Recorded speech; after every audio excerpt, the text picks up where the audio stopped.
Hey, welcome back. You are now inside the city of English. And if this is your very first time here, I want you to feel something right now. I want you to feel welcome. This is not a classroom. There are no tests here. Nobody is going to grade you. Nobody is going to mark your paper with a red pen and make you feel small. This is a conversation between you and me. My name is Leo, and this is the place where real people learn real English. Not textbook English, not robotic English, not the kind of English where you memorize 50 grammar rules and still can't say, "Could you say that again?" without freezing up. No, we do things differently here.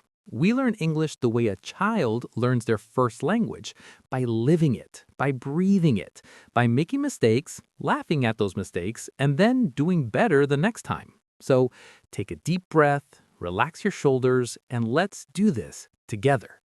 Why most people struggle with English and why it's not your fault. Before we dive into today's lesson, I want to say something very important. Something that maybe nobody has ever told you before. It is not your fault. If you've been studying English for 3 years, 5 years, maybe even 10 years, and you still feel like something is missing, it is not your fault. The system failed you. Here's the truth. Most English education systems around the world are designed to teach you about English, but they never teach you how to use English. They teach you grammar charts, they teach you vocabulary lists, they teach you how to fill in blanks on a test, but they never sit down with you and say, "Hey, how was your morning? What did you have for breakfast? What are you worried about today?" They never treat you like a human being who has real thoughts, real feelings, and a real life that deserves to be expressed in English. And that is the gap we are filling here at the City of English. Let me give you an example, a very real example. Imagine you meet someone from America, maybe at work, maybe at a coffee shop, maybe online, and they say to you, "Hey, what's up?" Now, if you learned English from a textbook, your brain goes into panic mode. You think, "What's up? What does that mean? Up? Like the ceiling? The sky? Is something wrong? Are they asking about elevation?" And by the time your brain finishes that whole process, the conversation has already moved on. And you smile and you nod, and inside you feel embarrassed. Sound familiar? Yeah, I know. I've been there too. But here's what "what's up" actually means. It's just, "Hello, how are you?" It's casual, it's friendly. The correct answer, you can say, "Not much. You?"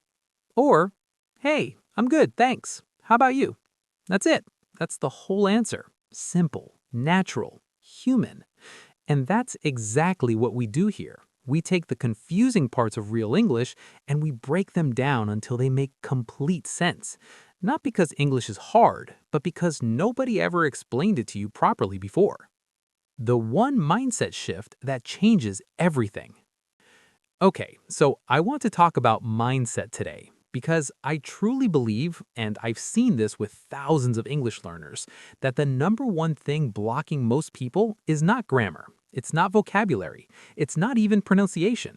It's fear. Fear of making mistakes, fear of sounding stupid, fear of saying the wrong word and having someone laugh at you. And I understand that fear completely. It's real. It's painful. When you're speaking in a second language, you feel exposed. You feel like the real, intelligent, funny, smart you is hidden behind this wall of broken sentences and forgotten words. But here is what I need you to understand today. Every single person who speaks English fluently today, every single one, went through exactly what you are going through right now. Every native English speaker said "I goed to the store" instead of "I went to the store" when they were young. Every English learner who sounds perfect today once forgot the word for something basic like umbrella and stood in the rain because they couldn't ask someone for help. Fluency is not a destination, it's a journey. And right now, today, you are on that journey, and that means you are already succeeding. I want you to try something with me right now. Wherever you are, whether you're on your phone, your laptop, watching this on your TV, I want you to say this sentence out loud. I am learning English, and I am proud of myself. Say it. Don't be shy. Say it. Good. How did that feel? Maybe a little awkward, maybe a little silly, but you said it in English, and that matters. Because here's the mindset shift I was talking about. Stop trying to be perfect. Start trying to be understood. Perfection is the enemy of fluency. When you focus on being perfect, you freeze, you overthink, you edit yourself before you even speak, and nothing comes out. But when your goal is simply to be understood, suddenly you have more courage. You take risks. You use the words you do know, even if you're not sure they're the right words. And most of the time, people understand you, and you get better and better every single time. English in real life. Let's talk about morning routines. All right, let's get into something practical now, because at the City of English, we don't just talk about learning English, we actually do it together. And today, I want to start with something that every single one of you does every single day, your morning routine. This is one of the most powerful ways to build English into your daily life, and it's so simple that most people overlook it completely. Here's what I want you to do.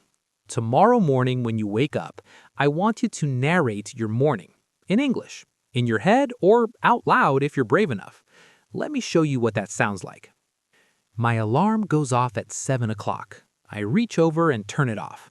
I stay in bed for 5 more minutes. Just 5 more minutes. Okay, maybe 10. I finally get up. I walk to the bathroom. I look in the mirror. My hair is a disaster. I wash my face with cold water. That wakes me up fast. I go to the kitchen. I make coffee. I sit by the window. Outside, I can hear birds. The sky is blue today. It's going to be a good day. Now, let me ask you, did you understand all of that? Most of it? Good. Notice something about those sentences. They were short. They were clear. They used simple present tense, simple past tense, the building blocks of everyday English. This is real English. This is the English you actually need. Not the temporal commencement of my diurnal activities was initiated at 7 o'clock anti-meridium. Nobody talks like that, ever. Please don't talk like that. Real people say, I wake up at 7. Done. Now, I want to give you some vocabulary from the morning routine, words you can actually use, words that real Americans and English speakers use every single day. Ready? Let's go. Word number 1, groggy. Groggy means you feel tired, slow, and not quite awake yet, like your brain is still loading. Example, I was so groggy this morning I put salt in my coffee instead of sugar. Yeah, that's happened to someone. Definitely not me. Word number 2, hit the snooze button. When your alarm rings and you press the button to get 5 more minutes of sleep, you hit the snooze button. Example, I hit the snooze button 3 times this morning. I was almost late for work. Very common, very relatable. Americans say this all the time. Word number 3, grab. Grab is one of the most useful English verbs in daily life. It means to quickly take something. I grabbed my bag and ran out the door. Can you grab me a coffee? She grabbed her phone to check the time. Simple, powerful, versatile.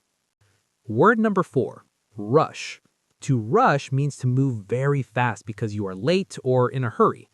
I had to rush this morning. I was running late. Don't rush. Take your time. The morning rush is crazy in New York. Word number 5, get going. This is a phrasal verb that means to start moving, to leave, to begin doing something. All right, I need to get going. I have a meeting at 9. Let's get going before traffic gets bad. 5 words, 5 real words. Groggy, hit the snooze button, grab, rush, get going. Now, here's a challenge for you. Can you use all 5 of those words in one short story about your morning? Try it right now. Pause the video if you need to, write it down, say it out loud. I'll give you an example to start. I was so groggy this morning. I hit the snooze button twice, and then I had to rush to get ready. I grabbed my bag and a banana, that was my breakfast, and told myself, let's get going. See, you can do that. That's real English. That's your life in English. English in real life. Let's talk about morning routines. All right, let's get into something practical now, because at the City of English, we don't just talk about learning English, we actually do it together. And today, I want to start with something that every single one of you does every single day, your morning routine. This is one of the most powerful ways to build English into your daily life, and it's so simple that most people overlook it completely. Here's what I want you to do. Tomorrow morning when you wake up, I want you to narrate your morning in English, in your head or out loud if you're brave enough. Let me show you what that sounds like. My alarm goes off at 7 o'clock. I reach over and turn it off. I stay in bed for 5 more minutes. Just 5 more minutes. Okay, maybe 10. This is Leo. This has been the City of English. Keep learning, keep speaking, keep showing up for yourself, for your future, for every version of you that English is going to unlock. I'll see you in the next broadcast. And remember, your English is already good enough to begin, and every day you show up, it gets better.